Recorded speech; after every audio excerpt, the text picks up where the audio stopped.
have dreams. Everybody has a dream of where they want to be, who they want to end up as, and where they want their lives to go. The difference between people's dreams who actually make it and those who don't is the perseverance and the passion that they have behind it. One person that really proved to have had this passion, what I would consider would be Walt Disney. Walt Disney had an artistic passion that could not be ignored, and he was determined to make sure that he saw that passion come true, or that dream come true, and see it through to the end and beyond. Like many children growing up, I have loved Mickey Mouse and have lots of collectibles, items that I just cherished, and I have memories of me and my mom watching movies and childhood memories that are very important to me, valuable in my life because of Disney's work. I will discuss how Walter Ellis Disney's passion for animation sparked a talented career, which included being on the forefront of technological advances that most people aren't aware of, and establishing an empire, and finally leaving his legend behind to inspire and motivate future artists. Walt Disney made an earth-shattering impact on the world of animation, beginning with his desire to break new ground as a cartoonist, and ultimately leaving behind a legacy famously known for inspiring the imagination. According to Michael Cole, who wrote Walt Disney, creator of Mickey Mouse, Disney had to overcome his father's objection to being a cartoonist. His father wanted him to work in a jelly factory with him, and so he refused all offers his dad made to him. And when his dad cornered him and said, "How are you going to make a living as an artist and as a cartoonist?" Disney admitted that he didn't know how, but he was determined to try. His first attempt at running his own animation business was with his friend of iWorks, and they had met when he was in 1918, and Disney was 17 years old, and iWorks is now famous for 3D animation. But they started their business. It was called iWorks Disney Commercial Artists, and this business was prosperous at first, but they based the company on one cartoon. And when that cartoon no longer was interesting to people anymore, the company went bankrupt, and Disney was only 21 years at the time. His second attempt at running his own business was with the support and partnership of his brother Roy.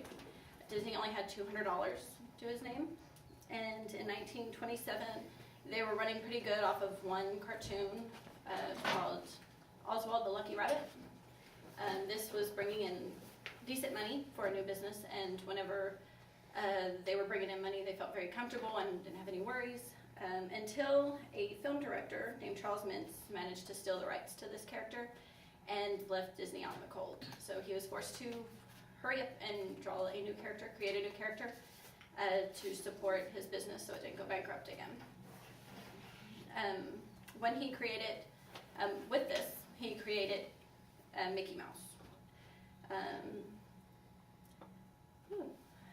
It was extremely hard for him to find a cartooning business, but cartooning income.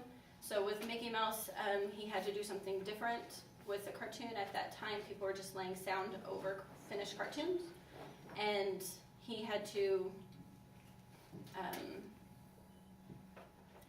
think of something different to do. So him and his team made a new technology where they actually sync the sound to the character's actual movements and actions, and this made the first cartoon sync to sound, Steamboat Willie, a huge success, and it came out in November 18, 1928. This put Disney miles ahead of the others because they didn't know the technology at the time. After his experience with Mintz, he decided that he wasn't going to share his work with anybody, which later down the road kept him from ever losing any other characters. December 21st, 1937, Snow White came out. It was the first feature-length animation film with a budget of $1.5 million during the Depression. It was unheard of. But by the end of 1939, he had grossed over $6.7 million from the movie and was considered the highest grossing American film at that point. With the success from Snow White, there was many other feature-length films to follow. Disney would eventually monopolize the animation industry and become the envy of other business moguls of his time. By the 1960s, Walt Disney Productions had paid off all debts and had nearly $80 million in the bank. He had created and funded a new university called the California Institute of Arts, known as CalArts. And Disney once commented, "It's the principal thing I hope to leave when I move on to greener pastures. If I can help provide a place to develop the talent of the future, I think I have accomplished something." Disneyland opened in July 17th, 1955, and Disney World opened in December 21st, 1971.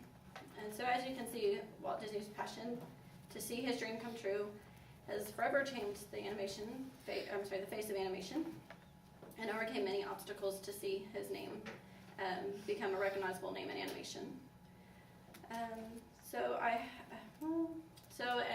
many of you have memories from your childhood, just think that most of those would not be possible if it weren't for Walt Disney, $200, and one very famous cartoonist.